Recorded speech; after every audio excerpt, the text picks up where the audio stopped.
X मांथी x ना 51% बाद करवू ए x ने खाली जग्या वडे गुणाकार करवा समान छे।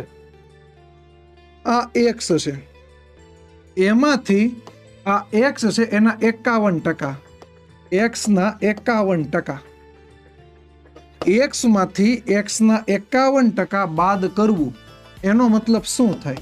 तो एनो मतलब सादुरूप आपो, सादुरूप आपशो एटले 100 अहींया जशे, 100 मांथी 51 जाय એટલે x 49 ના છેદમાં 100। તો આ x નો ગુણાકાર કોની સાથે છે? 49 ના છેદમાં 100 સાથે।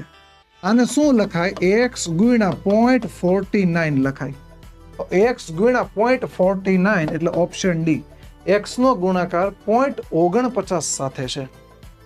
2024 માં આવા દાખલા સીસી માં પૂછાણા અને ફોરેસ્ટની જે પરીક્ષા હતી બંનેમાં પૂછાણા હતા। Yes, એટલે right answer option D is the correct. Next.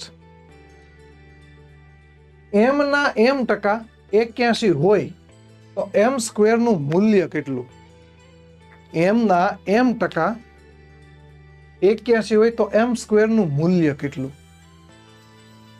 ફરીથી સમજાવો સર, બીજી વખત 100 ક્યાંથી આવ્યા?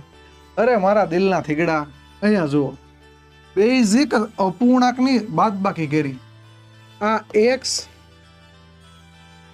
એમાંથી x ના 51% બાદ કરો, એમાંથી આ x ના 51%, ના એટલે ગુણાકાર, આ ગુણાકાર, આ 51% બાદ કરો।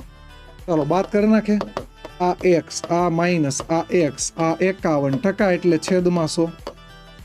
હવે આના છેદમાં કોઈ નહીં તો એક તો હોય, 100 અહીંયા ગુણાશે તો 100x માઇનસ 51x ના છેદમાં 100, 100 માંથી 51 જાય 49x ના છેદમાં 100। તો આને શું લખાય?